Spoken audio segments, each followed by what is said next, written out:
Look ഇവിടെ തന്നെ. Hi everyone, എൻ്റെ ഒരു ഡയറക്ടോറിയൽ പ്രോജക്റ്റായ ബാബ എൻ്റെ യൂട്യൂബിൽ റിലീസാവാണ്. ജാഫർ ഇടുക്കിയാണ് അതിൻ്റെ മെയിൻ ലീഡ് ചെയ്തിട്ടുള്ളത്. ഇതൊരു ത്രില്ലർ ഡ്രാമ ഷോർട്ട് ഫിലിമാണ്. About women safety in the industry. പുതിയതായിട്ട് ഒരാൾ ഫിലിം ഇൻഡസ്ട്രിയിലേക്ക് വരുമ്പോൾ ലോട്ട് ഓഫ് ഗ്രേ ഏരിയാസ്. ഇതിൽ ആരെ വിശ്വസിക്കണം, ആരെ വിശ്വസിക്കില്ല. പല ഓപ്പർച്യൂണിറ്റീസും ചിലപ്പോൾ ഫ്ലിപ്പായിരിക്കും. അപ്പോൾ ഏതാണ് അതിൻ്റെ റൈറ്റ് ചാനലിന് നമുക്ക് പലപ്പോഴും അറിയാൻ കഴിയില്ല. അപ്പോൾ അങ്ങനെ ഒരുപാട് പേര് അപകടങ്ങളിൽ ചെന്നപ്പെടാറുണ്ട്. നമ്മൾ വെറുതെ ഒരുപാട് പേര് തെറ്റിദ്ധരിക്കാറുണ്ട്. സോ അങ്ങനത്തെ ഒരു സബ്ജക്റ്റാണിത്. I hope you all watch it and support us. Rosmi ഷാജിയാണ് ഇതിൽ മെയിൻ പെൺകുട്ടി അഭിനയിച്ചിരിക്കുന്നത്. സ്ക്രിപ്റ്റും ഞാൻ തന്നെയാണ് ചെയ്തിരിക്കുന്നത്. അയ്യപ്പൻ സാറാണ് ഇതിൻ്റെ DOP, ബസോദാണ് ഇതിൻ്റെ editor. So we have a wonderful ഇവരെല്ലാവരെയും സപ്പോർട്ട് പ്രതീക്ഷിക്കുന്നു.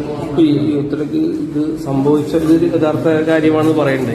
അപ്പം ജീവിതത്തിലൊരു ഇൻസ്പയർ ഇത് ചെയ്ത് ഒരു അനുഭവത്തിന്റെ കാര്യങ്ങളാണ് ചെയ്തത്. അപ്പം ഇനിയും കുറെ അനുഭവങ്ങൾ ഉണ്ടാവും. ഞാൻ ബോംബെയിൽ വർക്ക് ചെയ്യുന്ന സമയത്ത് ഖത്തർ എന്ന് പറഞ്ഞ സ്ഥലത്തേക്ക് ഒരു കബഡി ടൂർണമെന്റിനെ ക്ഷണിക്കുകയുണ്ടായി. അപ്പോൾ ഇതുപോലെ ഉണ്ടായ ഒരു ഇൻസിഡന്റ് ആണ്. നമുക്ക് ഒരുപാട് ഉള്ളിലേക്ക് പോകുമ്പോൾ അവിടെ പബ്ലിക് ട്രാൻസ്പോർട്ട് ഒന്നും കിട്ടാത്ത ഒരു സ്ഥലത്താണ് ഈ ഇവന്റ് നടക്കുന്നത്. അപ്പൊ അങ്ങനെ പോയി ഒരു സ്ഥലത്ത് എത്തുമ്പോഴാണ് അതുവരെ എന്റെ മനസ്സിലിങ്ങനെ ഒരു സംശയമായിരുന്നു, ഇത് എങ്ങോട്ടാണ് പോകുന്നത്, എന്ത് ഇവന്റാണ്, ഈ സ്ഥലത്ത് ആൾക്കാരുണ്ടാവുന്നു, അങ്ങനെയൊക്കെ. അപ്പോൾ അങ്ങനത്തെ ഒരു ഇവന്റിന് പോകുന്ന ഒരു സബ്ജക്റ്റാണ്. പിന്നെ ഇതിങ്ങനെ സബ്ജക്ട് ചെയ്യുമ്പോൾ ഇതൊരു സിനിമാറ്റിക് മോഡലാണ് ചെയ്തിരിക്കുന്നത്.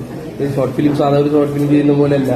അപ്പൊ അതെന്തുകൊണ്ടായിരിക്കും അങ്ങനെ ഞാൻ ചെയ്യുന്നത്? ഇത്രയും എല്ലാ ഷോർട്ട് ഫിലിം മേക്കേഴ്സിനും ഒരു സിനിമ ചെയ്യാൻ തന്നെയാണ് ആഗ്രഹം. അപ്പോൾ നമ്മൾ ഷോർട്ട് ആണെങ്കിലും അത് എത്രത്തോളം ഒരു ഫീച്ചർ പോലെ ഭംഗിയാക്കാം എന്ന് വെച്ചിട്ടായിരിക്കും ഓരോ ഫിലിം മേക്കറും ഷോർട്ട് ഫിലിം ചെയ്യുന്നത്.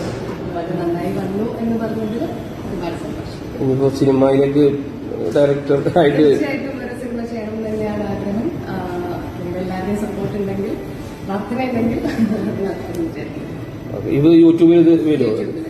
ഉത്തരാവധി ചാനൽ തന്നെയാണ്. Okay, all the best.